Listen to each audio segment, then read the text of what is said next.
그가 나를 데리고 성전문에 이르시니 성전의 앞면이 동쪽을 향하였는데 그 문지방 밑에서 물이 나와 동쪽으로 흐르다가 성전 오른쪽 제단 남쪽으로 흘러내리더라. 그가 또 나를 데리고 북문으로 나가서 바깥길로 꺾여 동쪽을 향한 바깥문에 이르시기로 본즉 물이 그 오른쪽에서 스며 나오더라. 그 사람이 손에 줄을 잡고 동쪽으로 나아가며 천척을 측량한 후에 내게 그 물을 건너게 하시니 물이 발목에 오르더니 다시 천척을 측량하고 내게 물을 건너게 하시니 물이 무릎에 오르고 다시 천척을 측량하고 내게 물을 건너게 하시니 물이 허리에 오르고 다시 천척을 측량하시니 물이 내가 건너지 못할 강이 된지라. 그 물이 가득하여 헤엄칠 만한 물이요 사람이 능히 건너지 못할 강이더라. 그가 내게 이르시되 인자야, 내가 이것을 보았느냐. 하시고 나를 인도하여 강가로 돌아가게 하시기로 내가 돌아가니 강 좌우편에 나무가 심히 많더라. 그가 내게 이르시되 이 물이 동쪽으로 향하여 흘러 아라바로 내려가서 바다에 이르리니 이 흘러내리는 물로 그 바다의 물이 되살아나리라. 이 강물이 이르는 곳마다 번성하는 모든 생물이 살고 또 고기가 심히 많으리니 이 물이 흘러 들어가므로 바닷물이 되살아나겠고 이 강이 이르는 각처의 모든 것이 살 것이며 또 이 강가에 어부가 설 것이니 엔게디에서부터 에네글라임까지 그물 치는 곳이 될 것이라.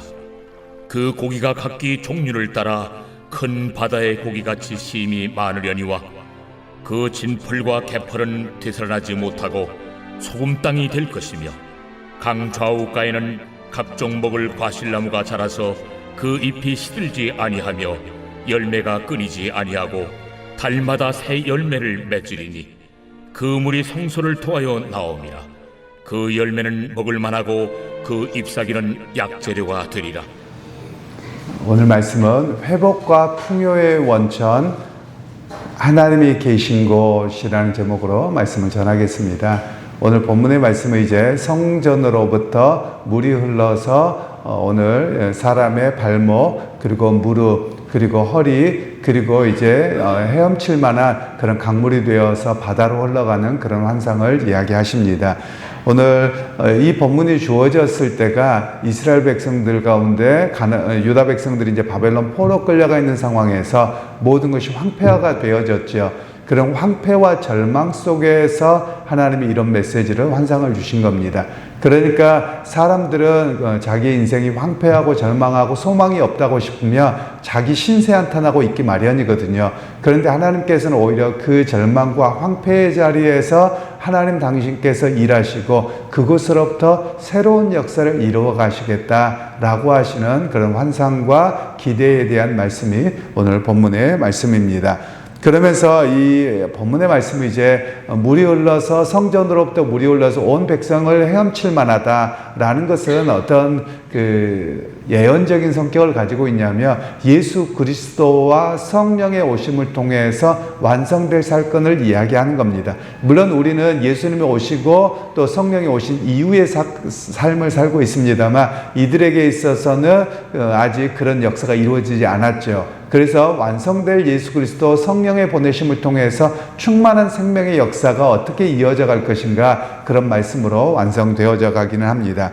그런데 오늘 이 본문에서 말씀하고 있는 것은 신앙 물이 흐르는데 발목 수준이다라는 거죠. 발목 정도의 물이 흘렀다 그러면 내 맘대로 할 수 있습니다. 무릎도 내 맘대로 정도로 할 수 있습니다. 그러나 허리 이상이 되면 그 물이 흐름에 내 맘대로 할 수 없거든요. 그러면 이 본문에서 무엇을 이야기하냐면 사람들이 성전으로부터 물이 흐르며 그 은혜에 대한 하나님의 그 젖줄의 생명의 역사가 이어짐을 바라봐야 되는데 물이 조금입니다. 그럼 뭐 내 맘대로 해도 되지. 내 생각, 내 의지 이런 것들이 크게 작용합니다. 그러나 물이 가득 차서 헤엄칠 만한 곳이 되었다는 말은 내 맘대로 못하는 겁니다. 그럼 물에 나를 맡겨야 됩니다. 실제로 우리가 수영을 하거나 뭐 바다에 가거나 그러면 수영을 잘하는 사람이 어떤 사람이냐? 물을 거스리는 사람이 아니라 물을 타는 사람입니다. 그러니까 일반적으로 수영뿐만 아니라 또는 배도 마찬가지입니다. 커다란 파도가 오면 그 파도를 피하려고 하잖아요. 그러면 그 배는 난파하게끔 되어 있습니다. 그런데 오히려 그 배가 정면으로 파도를 넘어가면, 즉 파도를 탄다고 합니다. 그런 파도를 타면 안전하게 가는 겁니다. 그래서 오늘 성경에서 말씀하고 있는 것은 내 힘과 의지로 하려고 하면 오히려 난파하게 되어지지만 하나님의 은혜에 온전히 맡기면 우리가 그 강물에 젖고 생명의 역사를 얻습니다 라는 이야기를 오늘 우리에게 말씀하고 계시는 것입니다.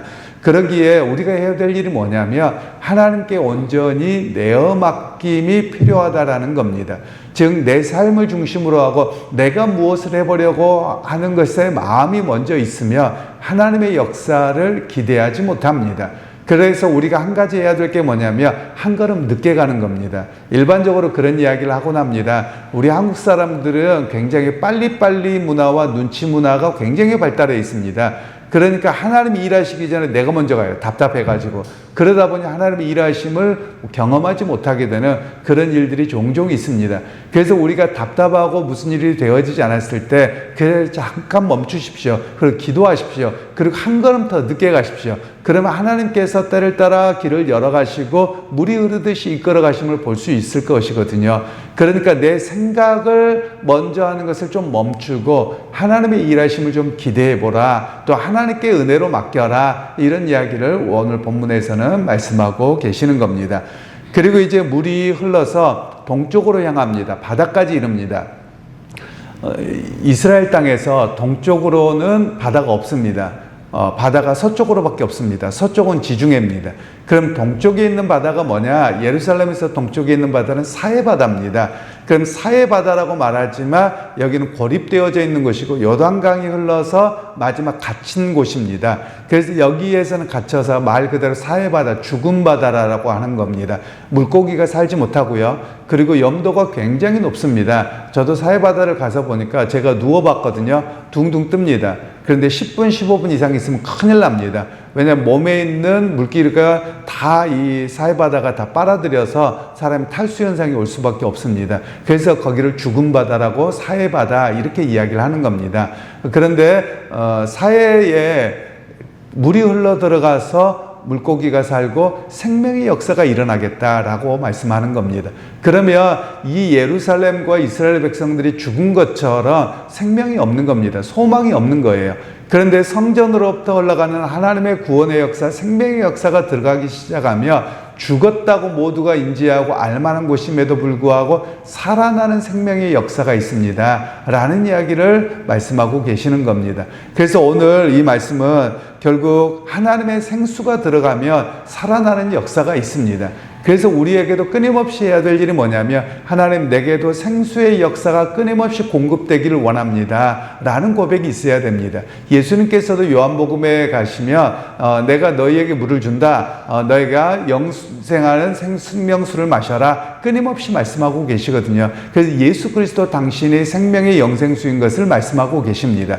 그래서 우리로 하여금 끊임없이 마셔야 될 것이 무엇이냐면 예수 그리스도를 고백하고 그분을 끊임없이 영접하고 그분의 말씀을 먹는 것, 바로 이것이 우리가 해야 될 생명의 공급입니다. 우리가 하나님의 말씀을 듣고 먹는다는 의미도 잘 이해할 필요가 있습니다. 말씀을 그냥 설교 시간에 듣고 맞아 그러고 가면 생명이 안 됩니다. 생명이 된다는 말은 우리의 생각과 삶의 모든 것들의 가치관이 세상의 소리가 우리를 작용합니다. 우리가 그거에 따라 움직입니다. 그때마다 말씀을 되새겨서 내가 오늘 이렇게 말씀을 들었지 그 말씀을 붙들어야지 라고 해서 말씀을 붙드는 겁니다. 그리고 그렇게 사는 겁니다. 그래서 여러분 믿음의 생활하는 사람들은 생각 좀 하셔야 됩니다. 생각을 많이 하셔야 됩니다. 왜 그러냐면 생각하지 않고 살면 내가 여태까지 살아왔던 삶의 방식으로 그냥 살아가 버립니다. 그러면 세속적으로 살아갈 수밖에 없고요. 그러다 교회당 오고요. 사람이 안 바뀝니다. 여러분 우리 각자를 한번 생각하셔야 됩니다. 여러분이 믿음 생활 오래 하셨습니다. 그런데 옆에 사람들로부터 그냥 성품도 안 바뀌었고 인격도 안 바뀌었고 맨날 하는 게 그 모양이다. 예수 잘못 믿는 겁니다. 생명의 영생수를 먹지 않아서 그렇습니다. 여러분 정말 예수의 생명수를 먹으면 여러분 요 모양 요 꼴로 안 사는 겁니다. 즉 내 성품이 바뀌고요, 내 생각이 바뀌는 겁니다. 조금만 불편하며 부딪혔던 거, 여러분 이게 예수의 생명수가 들어오면 바뀌어져야 되거든요. 예수의 생명을 먹지 않는 겁니다. 그냥 교회 나와서 맞아 그냥 그러고 가는 거지 생수를 공급받지 않아서 그렇거든요. 그래서 여러분 끊임없이 생각하는 겁니다. 그리고 그 말씀을 내가 먹었지, 주님은 이렇게 말씀하셨지, 주님이라면 이렇게 하실 텐데, 여러분 이렇게 살아가는 겁니다. 여러분 우리가 교회 안에서도 봉사합니다. 주방에서도 봉사합니다. 각자 생각도 다를 수 있습니다. 그리고 내 맘대로 안 한다고 부딪힙니까? 여러분 다 신앙생활 문제 있는 거예요. 왜 그러냐? 예수의 생명의 역사를 먹으며, 그래 누가 이렇게 이야기하면 그래 맞춰주고, 또 내가 내려가고, 이런 모습들이 끊임없이 있어야 되거든요. 그런데 나만 알고 내 중심으로만 한다? 예수 잘못 믿는 겁니다. 예수의 생명이 들어가지 않고 오직 내 생각밖에만 없고 예수님은 옆에다 놔두고 그냥 교회당만 왔다 갔다 하는 그런 신앙으로 멈추는 것이거든요. 그러니까 여러분 끊임없이 우리가 해야 될 일이 있습니다. 예수의 생명을 먹는 겁니다. 그리고 생각하고 말씀을 따라서 내가 이렇게 결단해야 되지, 내가 왜 이런 성품이고 왜 이렇게 살아가지, 이건 잘못된 것이지, 내가 다시 한번 주님 앞에 가야지, 이것을 끊임없이 변화되는 모습이 살아있는 그런 생명의 역사를 경험하는 일이라고 말씀하고 계시는 겁니다. 그리고 나서 이제 주님께서는 12절 말씀에 이렇게 이야기합니다. 광 좌우가에는 각종 먹을 과실나무가 자라서 그 잎이 시들지 아니하며 열매가 끊이지 아니하고 달마다 새 열매를 맺으리니 그 물이 성소를 통하여 나옴이라. 그 열매는 먹을 만하고 그 잎사귀는 약재료가 되리라. 주님께 뿌리를 내리고, 즉 주님의 생명의 역사가 공급되어지는 그 주님께 뿌리를 내리고 나면 과실을 맺는 그런 열매를, 과실을 맺는 나무가 된다는 겁니다. 그래서 과실을 맺었는데 그 과실이 뭐가 되느냐? 약재료가 된다는 거예요. 다른 사람을 살리고 회복하게 한다는 거예요. 여러분 만일 우리 신앙생활이 내 말에 은혜가 없다, 내 말에 다른 사람을 회복하는 게 없다, 여러분 이거는 생명이 공급받지 못하고 있다는 거예요. 즉 내가 주님께 심겨져 있지 않고 세상에 심겨져 있다는 거예요. 많은 그리스도인들이 양다리 걸치고 있습니다. 근데 양다리 중에 어디에다 더 많이 걸치고 있냐면 세상에 더 깊게 두고 있어요.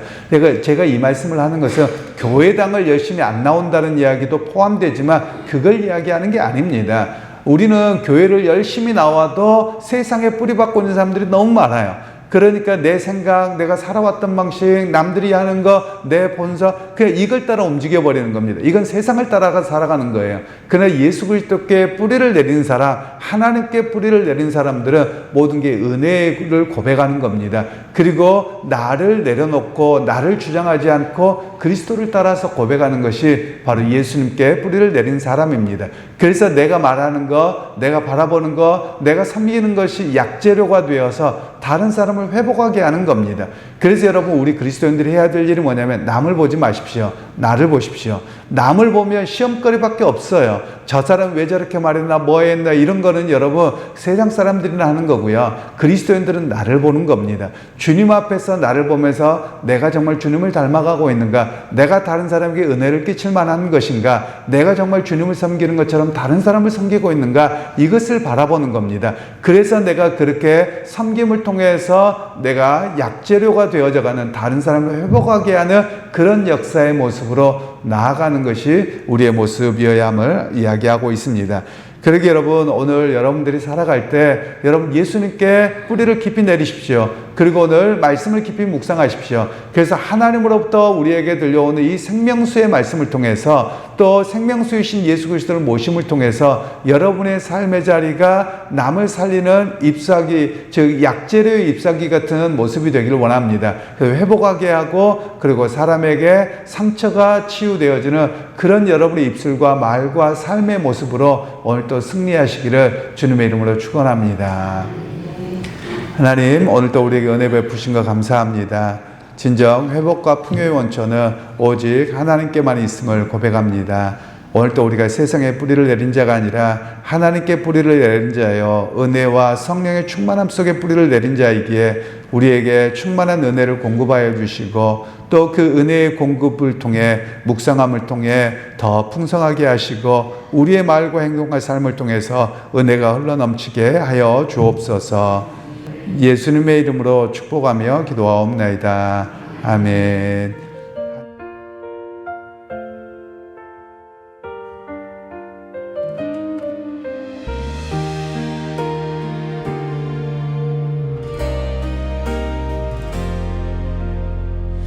세상의 것으로는 채울 수 없는 내 영혼의 깊은 갈망,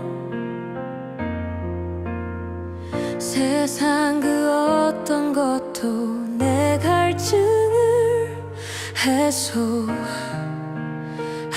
못하네. 다윗의 고백처럼 목마른 사슴 되어 나는 오늘도 주를 찾네.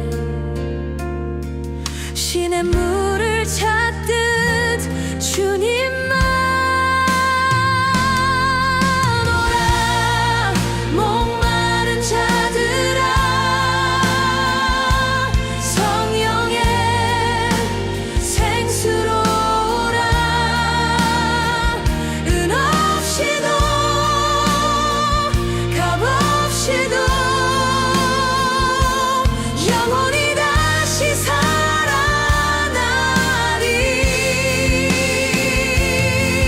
예수 그 귀한 피 모든 값을 치르셨으니 이제는 누구든지 와서 마시라. 생명수는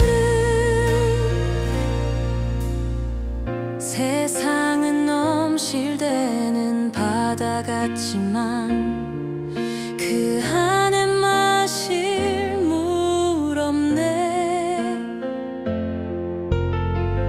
우린 터진 웅덩이를 파며 헛된 것만 쫓고 있었네.